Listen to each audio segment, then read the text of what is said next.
So, in the studio now, let me just introduce our guests. Patrick O'Flynn, who's the Director of Communications for UKIP and is actually standing in the east of England as their top-of-the-list candidate.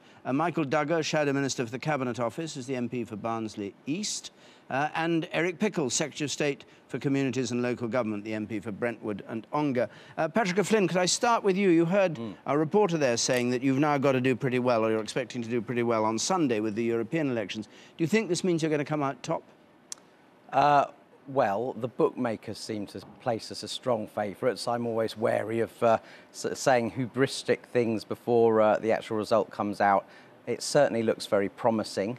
I was expecting us to get, or am expecting us to get a higher share of the vote in the Europeans than in these locals. I haven't yet seen a projected national share in these, but in any event, we're optimistic and it looks good. Yeah, we haven't done our projected national share yet. We'll do it later on in the afternoon when we've got enough of these key wards in, showing how the whole of the country would have voted. Well, England, I think, not Scotland, of course, where they have no elections today, or Wales.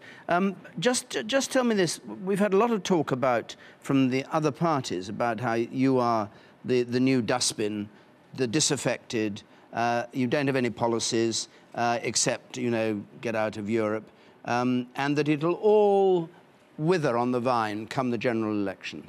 Well, I think for the first thing is to say is that the other parties are very foolish to base their future expectations on that assumption. We would equally be very foolish to place ours on the idea that that can't happen. I think we're in a position where the British people are taking a look at us. They're delighted that we're offering an alternative, but we would indeed be complacent if we think we can just run round with our arms in the air singing "We Are the Champions." We have work to do on our own weaknesses, and we must further build on our strengths. And if the other parties, you know, expect us just to tamely fade away, then people like me will be working very hard over the summer to make sure that when we have our party conference up in Doncaster in South Yorkshire, one of our new strongholds, we've got some interesting things to say about the domestic agenda, which will give the British public that idea that, yes, they've given us a chance, we're taking it and we're progressing.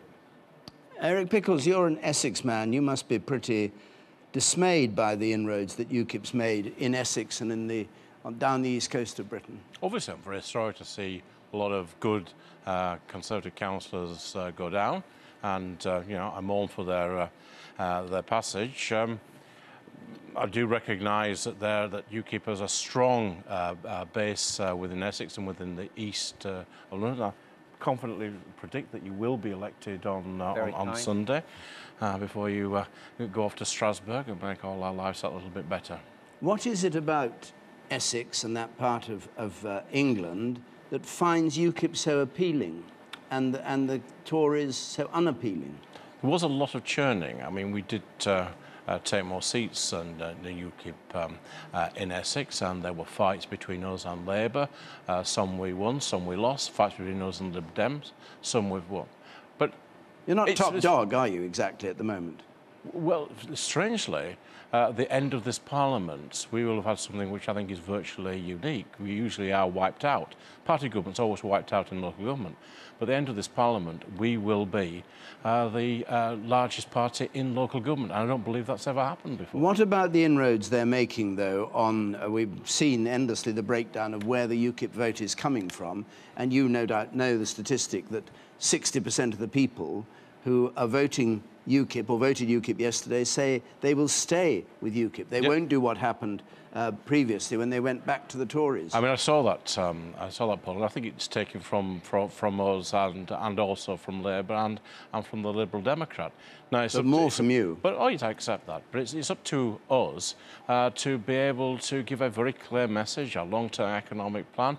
But I mean, basically, people in Essex have had to go through 4 very difficult years after Labour's great recession, and the effects of our economic policy hasn't really been felt. But this time next year, hopefully people will feel that they've got a few more bob in their pocket, feel a little bit more cheerful, and it'll be pretty obvious what we've done. Well, that may be so, but there seems to be more to it than that, because a lot of the reporting on the doorstep and from candidates, from MPs who've been out campaigning of all parties, is that it's to do with the political class. It's to do with you people and a kind of disaffection with that. Now, it's not just us. It's with all due respect, it's you as well. It's about a metropolitan elite to have a particular view about politics.